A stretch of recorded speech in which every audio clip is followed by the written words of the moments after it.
तैयारी होएगी तभी तो चालू होएगा, संकल्प कराया जाएगा। ये संकल्प होगा भगवान के नाम का। एक एक पैसे रखो, एक एक हाथ में। बस खत्म होने वाला है, सारे वचन बता दे फिर चलते हैं। तो महादेव ने वचन दिया, तो जब महादेव ने वचन दिया, तुमने ये वचन दे रहे हो, तुमको मंजूर है। तो जो 7 कसमें हैं वहाँ भी आपको मंजूर है नहीं, स्वीकार है। अब 5 कसमें आपकी हैं जो इनको स्वीकार करना है। आपकी पहले कसम यह है कि जान का वो का उनका आगे जो कहा है कि जाता है। इस समय की बात यहाँ पर नहीं बल्कि पालते ने कहा अगर आधी रात को घर में आग लग जाए तो घर के बाहर जल सकते कि तुम्हारा कहना था आधी रात को घर के बाहर लगे और घर में बाहर लगे हम चाहते हैं। तो सूर्य का आकर्ष कर घर में आग लग गई है तो घर के बाहर करके आग के बचा लो, मगर बेकार आधी रात को अकेले घूम रहे पाते ये वचन दिया ऐसा नहीं करना, इसलिए भी नहीं करेंगे। दूसरा वचन आपका ये है कि पति बच्चा इसको चाहिए मत करेंगे नशा का समय को मदद पाकर हाथी नशे बाद करोड़ पुण्य के सामने कभी नहीं होना चाहिए। तीसरा पात्र ने कहा महाराज के दस में स्त्री हाथी का पूजन के समय करीब जाकर के कहते आप पहला हाथी करीब जाओ, तब से जो बोले से पूजा द्वार हाथी करीब न जाओ। हाथी का पूजन महर्षि के पूजन में होता है।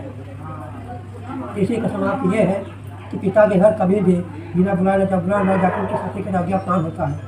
ईश्वर पार्टी ने कहा जिसमें भाई लड़का पैदा होता है तब पता लगता है बिना बुलाए बहन मायके चली जाती है, भैया दूर को बिना बुलाए मायके चली जाती है, तो आप पहले बिना बुलाए मायके न जाओ। ईश्वर तुझे कहा समय जाना यही भेद मांगे तो मायके जा, अनेक तो अपमान के लिए पता ही मायके न जाए। ये वचन पर चुनाव भी देते आगे सही करेंगे। चौथा वचन आपका ये है कि स्त्री को चाहिए हमेशा अपने पति की प्रशंसा करें। ईश्वर पात्र ने कहा कि गद्दी पर बैठ कर पंडित जी कथा सुनाते हैं, तो कथा सुनने वाले जितने स्त्री वहाँ पर मौके पर मौजूद होते हैं उसमें पंडित जी के ज्ञान की प्रशंसा करते हैं। तो आप कह रहे हो कि अपने पति की प्रशंसा करें।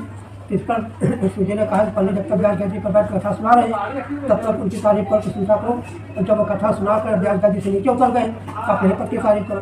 ये वचन पाते सलाह भी रहती है।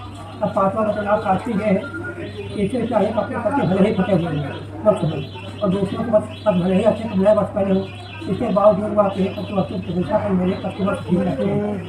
इस पर पाते का जिसका दूल्हा सुनकर वक्त भर कर जाने जाता है तो ज्ञान के समय स्थिति जो होते हैं उसकी बड़ाई करते हैं कि दूल्हा बड़े अच्छे कपड़े पहन के आया, बड़ा बदभाषी, बड़ा मिलनसार है, बड़ा गुणवान है, वहाँ पर अपने पति को उसको प्रशंसा करो। तस्वीर कहा जब तक वह मुकुट बार बांधे होता है तब तो जो भगवान कंस होता है उसके बाद से होता है राजा होता है, इसे विवाह में कुछ तारीफ करो। जब विवाह संपन्न हो चुका है तो अपने पति की तारीफ करो। ये वचन पात्र लाभ भी देती है।